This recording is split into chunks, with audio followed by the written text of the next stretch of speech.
So yun na nga mga kapasitive, no? Magandang araw sa inyo. It's me, Daddy Vlog. Hello! Ayan, so kung mapapansin nyo sa likod ko, baklas na naman ako ng kaha. Dahil nga, lagi na akong nagdi-deliver sa labas. So, hindi na pwedeng Tiis pogi, no? kasi kung mapapansin nyo, yung aking shock is semi-lowered. Ang height nga pala niyan is 245 mm. So, talagang mababa siya. Bagay siya sa mga stands. Ayan. Pero, hindi siya bagay sa pang-deliver. No? What? Talagang ma-absorb mo lahat ng lubak sa kalsada.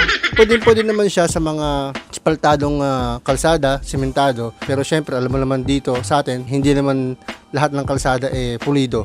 So, meron pa rin part na may mga lubak-lubak. So, syempre, pag magdi-deliver, ayan, hindi maiwasang hindi mapadaan doon. Sakto naman, big shout out kay Madam Donna, no, ng Rough Jan merchandise dyan sa May Molino, no. Binigyan tayo ng Maagang pamasko. Thank you. Big shoutout po. sa inyo, Madam at Sir Bob. Meron silang binigay sa aking shock Motaro. Ang height naman niya is saktong-sakto sa ating Mio Sporty na 300 mm. Yay! Sa mga hindi nakakaalam, yung kasi yung standard height ng shock ng Mio Sporty, 300 mm. Nakalimutan kong banggitin, ang shock na to is TTGR. Ayan. So may mga iba-ibang brand ng ganito kababang MM. Recommended ko naman ng ganitong shock kapag espaltado yung dinadaanan nyo. Okay. Matigas yung kanyang spring. Kung ihahalin tulad siya sa center spring, para sa akin nasa 1,000 to 1,500 RPM yung tigas niya. So yun lang naman yung tawag dito, sample ko para at least alam niyo yung tigas ng shock ng TTGR na 245 mm ang taas. So, tabi muna kita. Pag halimbawang okay na uli, pwede na.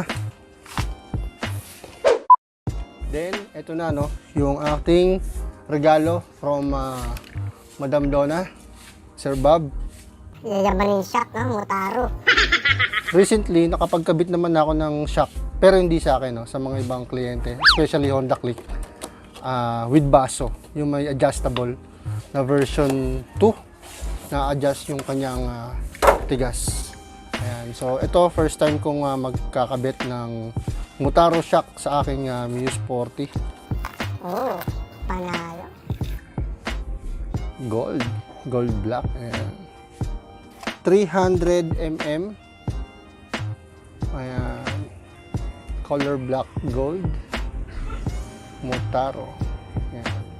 So, hindi po to sponsored ni Motaro. Ito po ay regalo ni Madam Donna.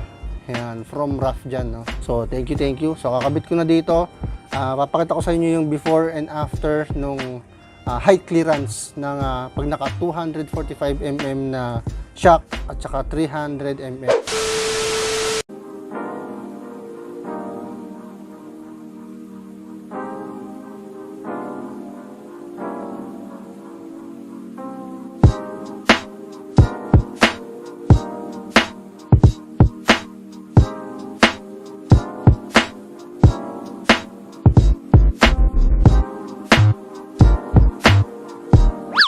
Kita nyo naman, nag-iba na uli. Bumalik na uli yung tindig niya sa 300 mm from 245 mm to 300 mm.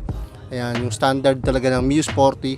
Kanya-kanya lang talaga ng preference, no? So, sa akin, okay yung 330 mm ng Honda Click. Maganda yung play niya. Yun nga lang, kailangan ang gulong nyo sa Mio Sporty is stock size. Sa 245 mm shock naman, maganda naman siya sa stance. Ayan, maganda siya semi-lowered. Maganda yung tindigan niya, yung forma niya. Yun nga lang, hindi ko siya maire-recommend kapag ang lugar ninyo rough road. Ayan, so talagang ma-absorb ng katawan nyo lahat ng lubak-lubak sa kalsada. No? So, marireview natin to sa mga susunod na video kung maganda ba yung play nito. Kasi before, nagkakabit lang ako sa ibang motor. Hindi ko na experience ngayon pa lang. Kaya salamat kay Ma'am Donna. So yun muna sa ngayon mga kapasi. Please don't forget to subscribe. Kahit wala ng bell button, Stay safe. peace out.